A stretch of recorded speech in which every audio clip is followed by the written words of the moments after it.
When it just makes sense, it's your red-pilled brown girl searching for the truth. It's your red-pilled brown girl. When it just makes sense, it's your red-pilled brown girl. Get into the truth. It's your red-pilled brown girl. Yeah. Hey everyone, it's Crystal. It's your red-pilled brown girl. All right, coming at you. Y'all, be patient with me. I'm going to try to get Instagram up. But you know what? If Instagram don't want to come up, we are not getting Instagram up. We not doing it.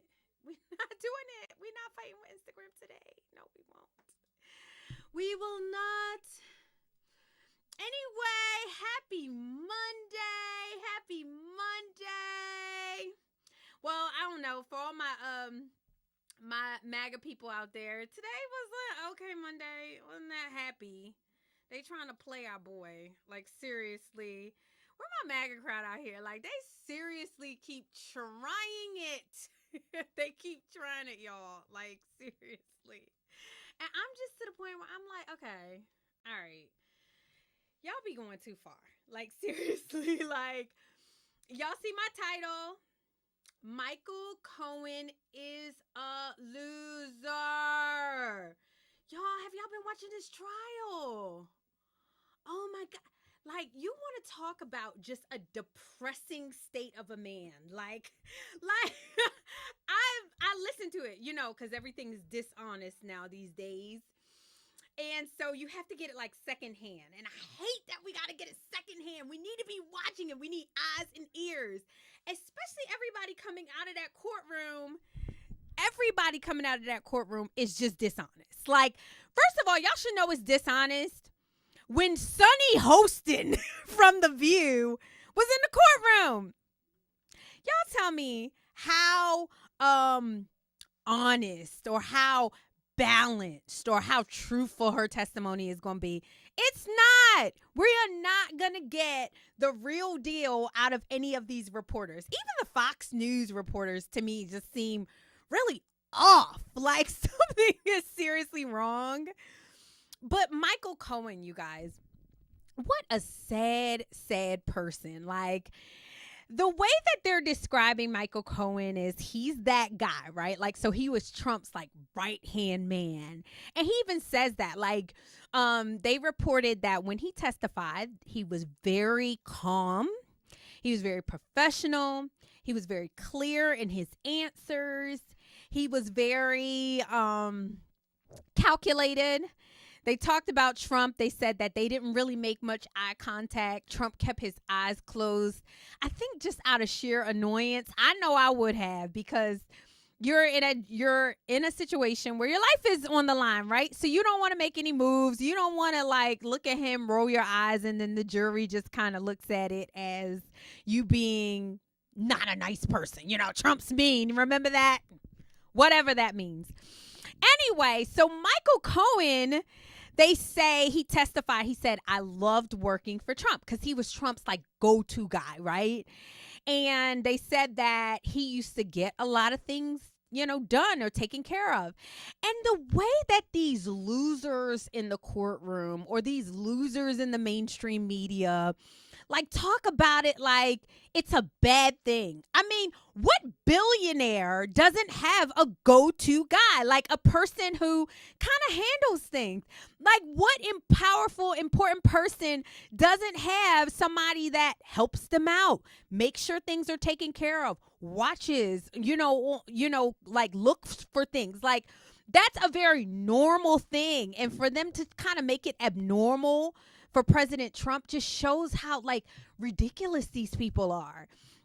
So anyway, Micheal Cohen is like basically talking about his role. Now, he did plead guilty, right? So he pled guilty to the hush money. And when he pled guilty to the hush money, I believe, now I cannot say this to be truth, I think that just kind of let President Trump know he's weak. Like, he's being used. He's a weak Dude, I'm sorry, you guys. I know that doesn't sound like I'm being nice, but when you get to like, I'm only guessing because, I'm not at President Trump's level, but I just kind of know this demographic. When you get to that level of like billionaire status, multimillionaire status, buildings, different businesses, people are attacking you. They're on the attack. So you have to have your team of people, right? Like you got to have your people that like eyes and ears watching, answering, that sort of thing. And so when you get a person on your team that you feel like you can trust, and you like start to trust them a little bit more, and then when they fall, it's like the worst fall ever.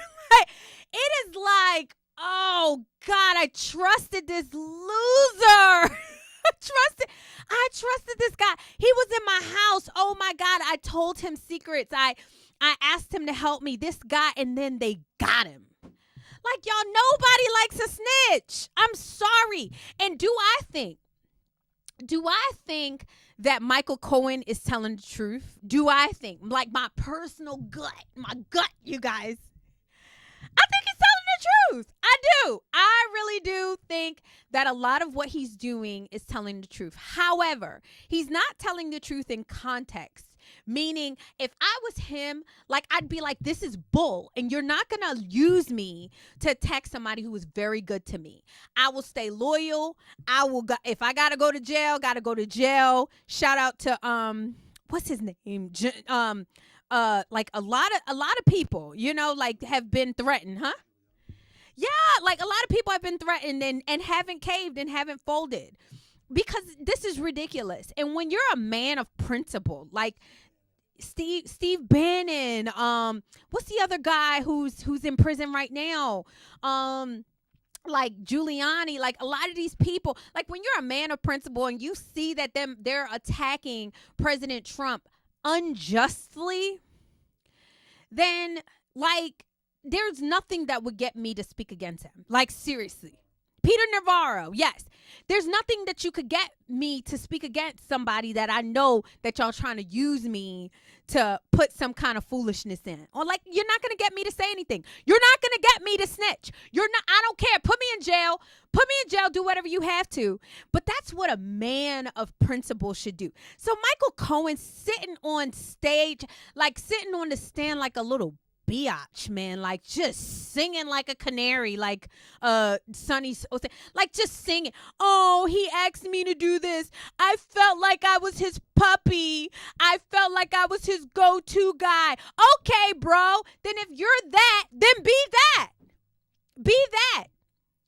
Like you're a loser if you're gonna sit on there on the stand and say, "Oh, they made me do it."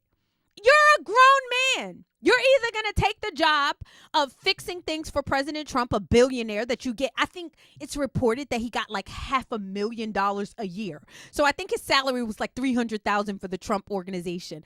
And then like with bonuses and things that he did, it ended up like being $500,000 to be the Mr. Fix-It guy. Then be that. I'm the Mr. Fix-It guy. Everything goes through me. The captain goes down with the ship. Yes, I paid the money. Trump didn't know anything about it. I understand. Go out like a G, bro. Go out like a G. But you sitting there singing in front of people who don't care about you. What a loser.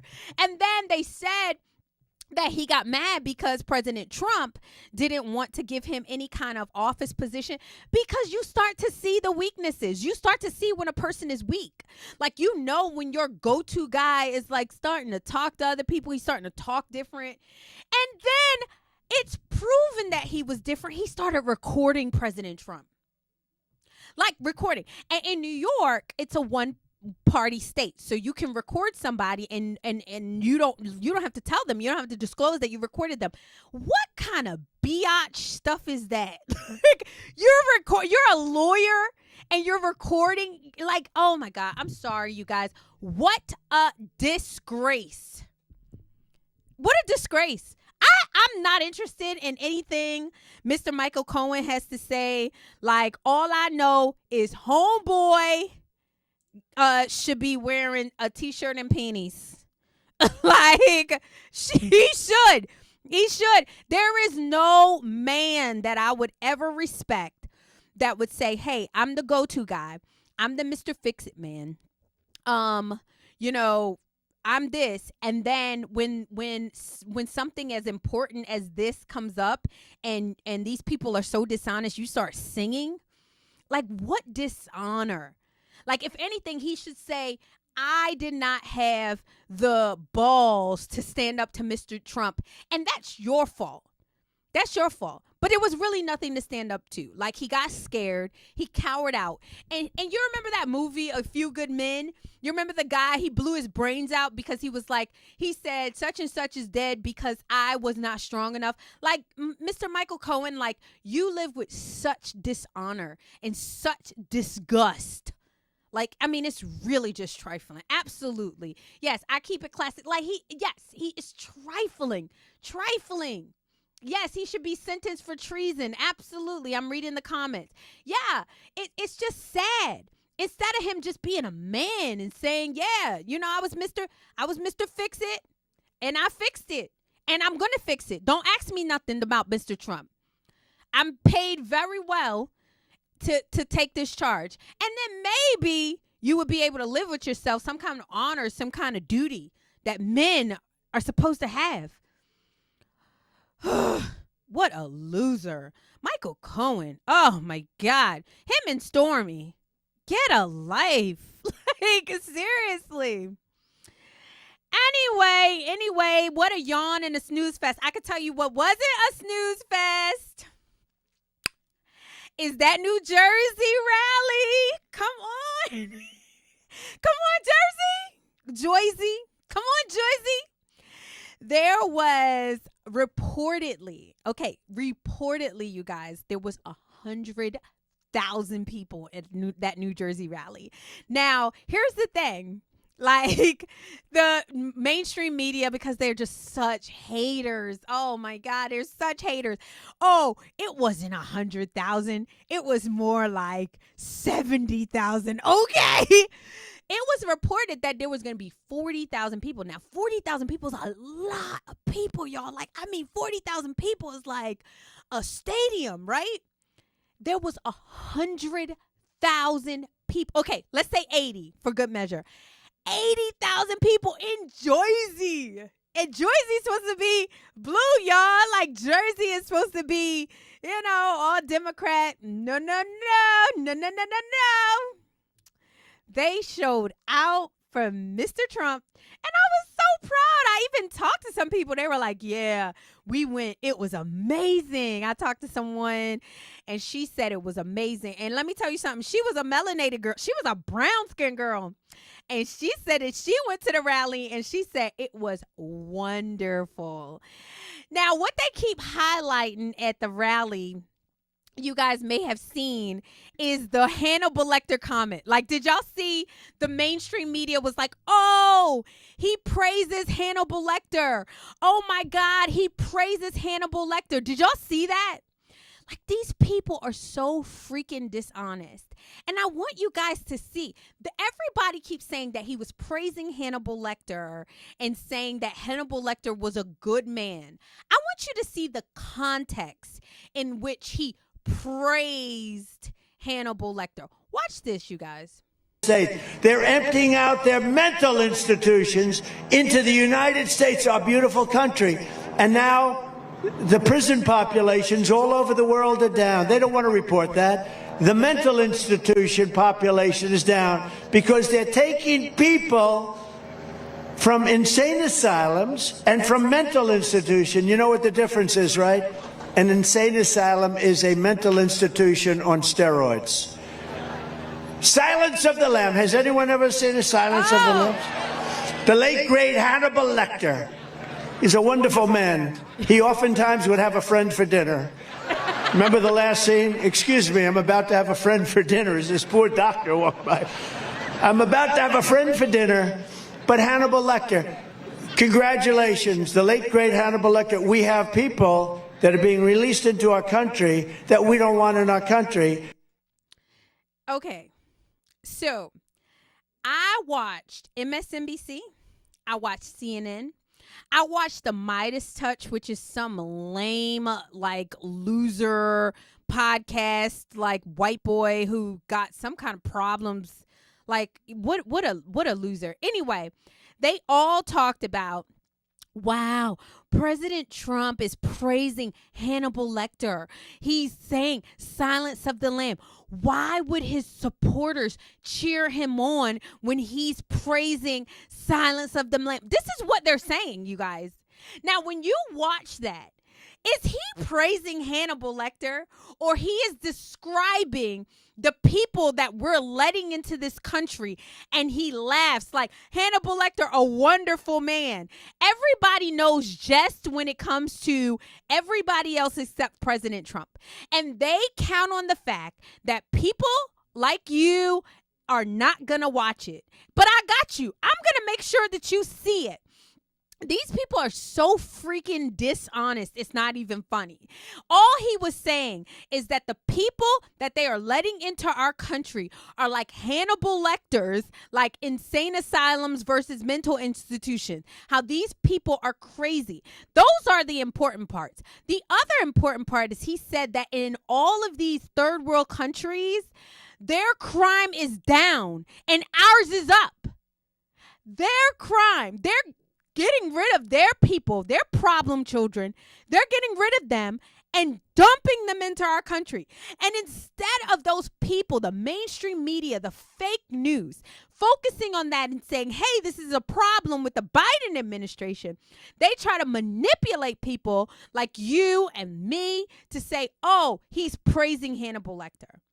Now, if you are watching this mainstream media bullcrap and something doesn't trigger you to say, what does he mean? Why did he say that? What about that did I not understand? Let me go watch the video in context. Then you are the exact people that they just love. And they're going to continue to manipulate you because you're too busy, you're too caught up, you're not intuitive enough to know, hey, that doesn't sound right. Why would anybody say Hannibal Lecter is a great person and then the crowd cheers? Nobody thinks Hannibal Lecter is a good person, and there had to be a reason why the crowd. So even if he did say that, for the crowd to cheer, it had to be within context. And you see how dishonest these people really and truly are. It's disgusting at this point. Like, if you are still watching the Morning Joe of the world and you're not laughing, like, I watch it for comedic relief. I watch it so I can run tell that, so I can come and tell you how ridiculous these people are. But they basically said President Trump praised Hannibal Lecter, and you got to see where they just flat out lied. It's insane, you guys. Why are we putting up with this crap? Ugh. It makes me so mad. It makes me so mad, and it should make you mad. It should make you mad. These people think that you're stupid. These people think that you are dumb. These people think that you are dumb. And it's unacceptable. We can't continue to accept that. Anywho, speaking of unacceptable, I was sitting there watching, you know how, y'all already know how I feel, right? You know, I'm brown skinned. I'm not black. Definitely not white, but not black. But I'm sitting here watching something, and I just really wanted to, I was bothered. I was bothered by this, you guys. Like, this is the type of stuff that we got our children celebrating and watching. Watch this. Look how disgusting. Bitch, stop the car, I gotta piss. He just ate my ass, he wanna switch. Yeah, I'm eating his ass, eating his ass, eating his ass, eating his ass. We be eating niggas' ass. The fuck? That's good, but what we be doing? Eating his ass. What we doing? Eating that nigga ass. Eating his ass. Eating his ass. Y'all.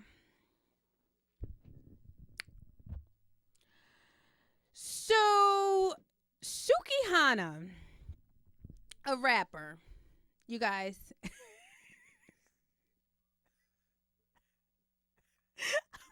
I'm trying. I know. I'm sorry. You had to watch it because I had to watch it. If I couldn't unsee it, you can't unsee it either. A crowd of people, and you wonder why this degeneracy in the black community has gone this. Yo, did y'all see? Did y'all just see what I just saw? Like, did you see what I just saw? There is a whole song about eating somebody's booty. And they get mad at black conservatives. Like, y'all get mad at Trump supporters. Y'all say Trump supporters are the worst people in the world. So the melanated mama, you say you like Suki. Hey, girlfriend. Whatever floats your boat. I could not believe it. I couldn't believe that a whole concert of people were singing. Look, you do what you do behind closed doors. Whatever you do with your partner or whoever, fine.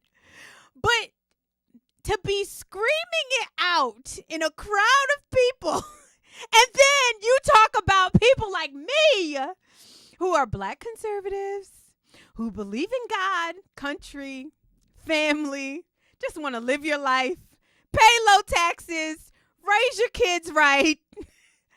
We're a disgrace. We are a disgrace. But eating his, hold on, itch, stop the car, I gotta piss. Like, that's what the rap said. And that says, he just ate my booty and now he want to switch. Now I'm eating his booty.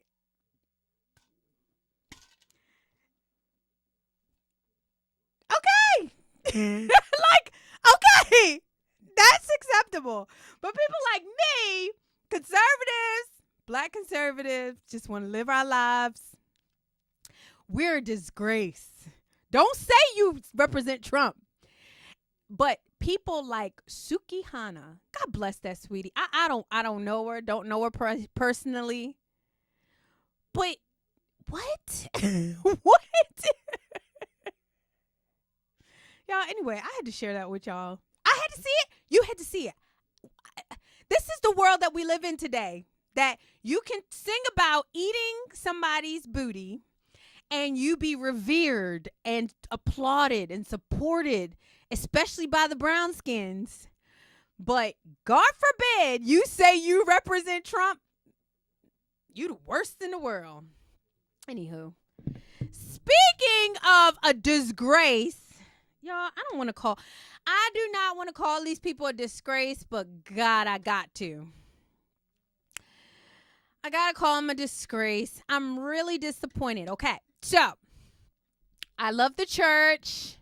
I love Christians. Christians are my peeps. But every now and again, you get some really weird Christians.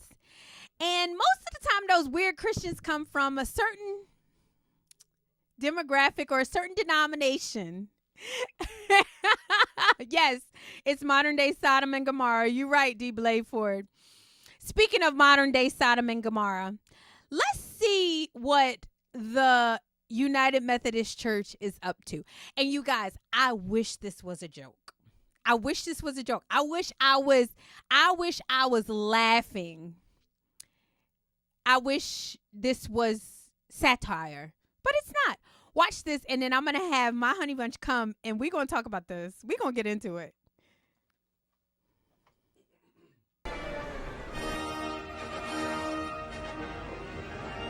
Becca Gorell, Clergy, New England Annual Conference, She, Her, Hers, Queer White Adult. I'm very sorry to do this. Bishop Thomas Lang, Deacon, Greater New Jersey, adult white male. Thank you, Bishop. Good morning, friends.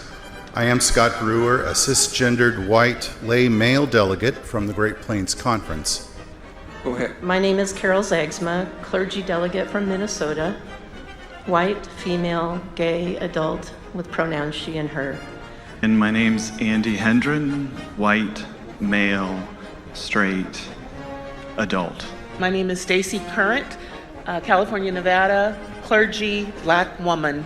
Sherry Hiller, Oklahoma Annual Conference, laity, white, adult, female. I am black, Haitian American, woman, adult, and I think that's it for demographic. Thank you, Bishop. Alberto Hidalgo, lay delegate from Indiana, gay man, he, him. Matt Daly, I am a white young adult lay person from the Florida Conference. Clergy, white male, Western Pennsylvania Annual Conference. African American clergy woman, Illinois Great Rivers Conference, pronouns she, her, and hers. I'm an adult, white, non-binary person, and my pronouns are they, them. Good afternoon, Bishop. Good afternoon, Church. Effie McAvoy, she, her, New England Annual Conference, clergy. Bishop, my name is Ian Carlos Urriola. I am a Latinx lay young adult delegate from the Upper New York Annual Conference. Thank you, Bishop. Jorge Lockwood, cisgender male, New York Annual Conference, lay. Jesse Lipp, laity, Great Plains, non-binary, white. I'm 34. I'm very confused on if I'm an adult or young adult, and a person living with disability. I think I agree with her. So if you will pull out. My pronouns are they, them. I think I forgot to state that when I introduced myself. I apologize. Okay. Oh my God, y'all. This is not a joke. It's not a drill. This is not a drill. Everybody calm down. Everybody calm down. We have a cousin, you guys, that every time he's like something funny, he's like, everybody calm down. Everybody calm down. When we're gonna kill the noise. Everybody calm down. That's wild. Sue, that's wild. I guess I wanted to say, you guys, when I saw that, the two words that came to my mind, I promise you, was, who cares? Who cares?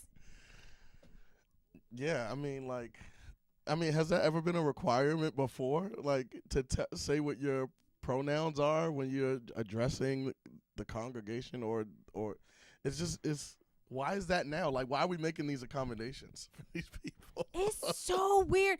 Oh my so God. weird. Hi, my name is Crystal. I am a brown skin because you're not, I'm not black.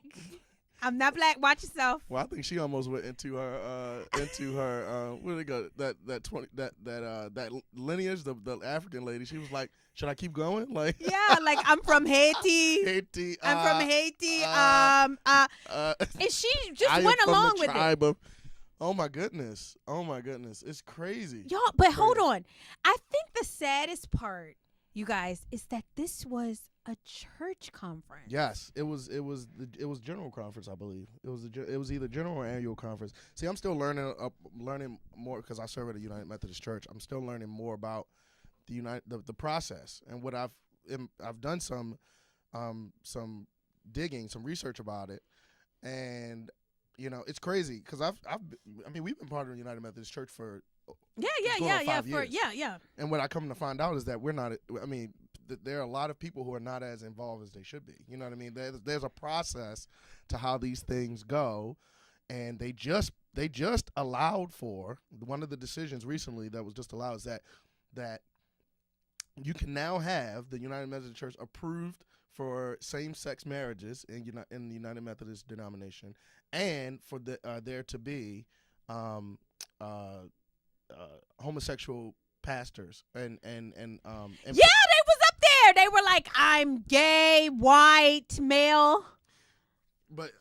and how does this happen? And again, and this is from my own study and research into it, is that because people are not as involved. Like, this is what happens when you're not involved in the process, right? We are too trusting of the people who are handling these things, and these people are just infiltrating in. They're infiltrating in, and they're taking these positions, and we're just allowing it to people who with good sense. Those are people who are good sense, who are just shaking their head and just allow. I'm so disappointed at the. I feel like that some of the straight men that went up there was like, I guess I'm supposed to do this. Cis. I'm cisgender. You're right, you cis, and it ain't CIS, it's SIS. I guarantee you that some of them did not go there planning to do that, and because everybody was doing it, was like, well, I guess I should, What cowards? But what cowards? Like, you guys, if we don't have, like, men that are saying, hey, we're not going along with this. This is not what we about to do.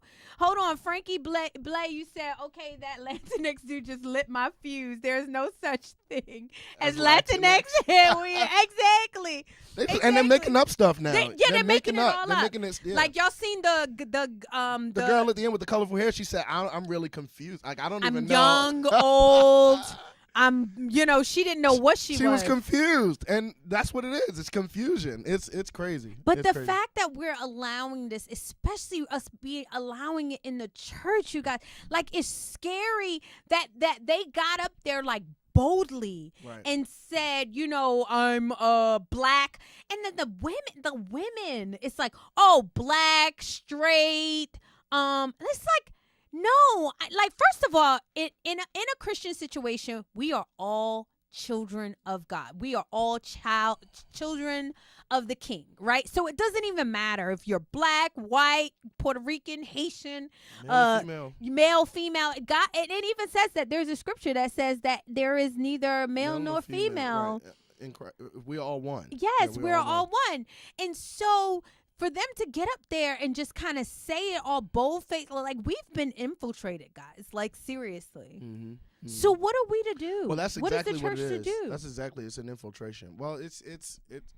I don't know that there's anything that we can do. I think now, like, the churches or the people who know or who are conservative, who have some actual some confidence, some balls, should really just start to speak out against this stuff. Start leaving these churches. You know what I mean? And I think that there's a huge reconstruction that's going on in the United Methodist Church. The conservative churches are just leaving. Like, they don't want no parts of this. They don't want, and that's what needs to happen. Like, there needs to be a clear distinction between this is right, this is wrong. The people that are going to go down this path are going to go down that path, and we're going to do our own thing. So and nobody is saying that they have like any kind of hatred for people who want to live a certain lifestyle. You can live that certain lifestyle. God is the only person that can judge you. Seriously. If you want to live that certain lifestyle, fine. But what you're not going to get me to do is to side with anything other than the Bible. I am not afforded a position that goes against anything that is in the written word of God. Well, yeah, I mean, they tell you to live your truth until they're telling you to use my pronouns. Like, your pronouns are not my truth. I see you for who you are. My truth is you're female. Well, my I don't truth know. is you're a boy. No, it's definitely. So I guess that's my question, because me, like, I'm the type of person, like, if you want to be called a she, I think the they and the there bother me. I can't do it. I can't. Well, like, I hear you. But what they punish you. They seriously punish you for if you make a mistake. Like the lady at the end. Like the lady at the end she was like, she made a mistake. Yeah. She said, I agree with her. And she's like, oh, well, my pronouns are they, them. And she didn't know what to say. She was stumped because she was like, I didn't do it on purpose. It's you get crushed if you mess up with this pronouns thing. But if I can, let me say this, as much as I can respect a person or a human being, I probably won't say their pronouns as they, them, because that's just improper English. Like, I'm not going to call one human being a they, them, even if that's your pronoun. I'd rather just call you by your name. I'd say, Tina. I'm not going to say they or Tina or my friend. I do use that sometimes. I say my friend or something. Because like that. The goal is not to be disrespectful. correcting people, right? The goal is not to be mean. However, the goal is to offer truth to these people. And the Bible says one thing about a certain lifestyle. And the Bible says stuff about sodomy and how it is against it's an God. it's an abomination. It's an abomination. There's no way around it. And people will say that Jesus didn't speak against it. It's not true. Mm-hmm. Jesus says what a marriage is. Yes. He said in the beginning, God made them male and female. Mm-hmm. So that is Jesus talking about or addressing the issue of marriage and homosexuality. Yeah. So we have to stop stop allowing people to say that Jesus didn't address this issue. Yeah, and then my issue is that why do people who live that lifestyle want to be around people who disagree with their lifestyle? Like, I don't understand that. Like, I feel like if I had a lifestyle, like, if I had a lifestyle that was eating pork, like, I'm not going to go to a Muslim community and say, you guys have to accept me eating pork. I'd just say no. I'd say, hey, you guys don't have to accept me, but I'll go somewhere where I'm accepted. And it's so weird to me that these people only try to get into the Christian community. No one is going to the Muslim or the Islamic community and saying, hey, you guys have to accept me. Yeah, they have to accept. You have to accept gay whatever they're called. Whatever they call. What are they called, you guys? I don't even know. Yeah, like preachers or gay rabbis. Rabbis, know what I mean? Nobody's going saying to the that. Jews and saying we want gay rabbis. Well, I don't know. I don't know. To my knowledge. Exactly. But Jews accept the gays a little bit more, like than Islamic. So to me, it's just a little frustrating that they keep wanting to over exist. Like, we can coexist, you guys. Exactly. Yeah. We can coexist. You can decide that, hey, I want to live this lifestyle that is against the Bible, but I still love God. And you can have that opinion of yourself if you want. But what you're not allowed to do is keep trying to over exist. I wouldn't want another community to just force myself onto them, and they just keep trying to do that, and it's frustrating. Well, we're allowing them to. You know what I mean? Like, if there's resistance, then it's not. For a while, this was, there's a reason why it was called In the Closet, right? Mm-hmm. Because when these things were spoken about, when we had a stance, when the church had a stance on these things,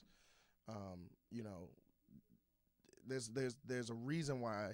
There's a such thing as public shame. What I mean? It causes people to fear. It causes people to stay away. And people will say, well, that just means more people are going to do it in private. I was like, okay, well, let them do it in private. Do it in private. Do it in private. Do it in private. Stay away from my children. Stay out of when you come around here, you straighten up. You straighten up. You act right. Yeah. You pull up your britches. You know what I mean? So it's just we have to, again. It's attack on, again, the foundation of our American culture is the First Amendment, free speech. And when we stay silent, then it gives room for these kinds of things to happen. Yeah, for sure. And honestly, you guys, it's gonna be like that until the y'all men, where you at? Where's my men? I know y'all in my comments, but we really gotta get tough. Yeah, I love my men, but we gotta get tough. We gotta get now the men gotta come out of the closet. Yeah, we're in the closet. Y'all gotta say, hey, we not doing this. The men are in the closet now. It's crazy. And the women will come under subjection of you guys. I mean, because we have to. We by nature are built to submit. That's how God made us.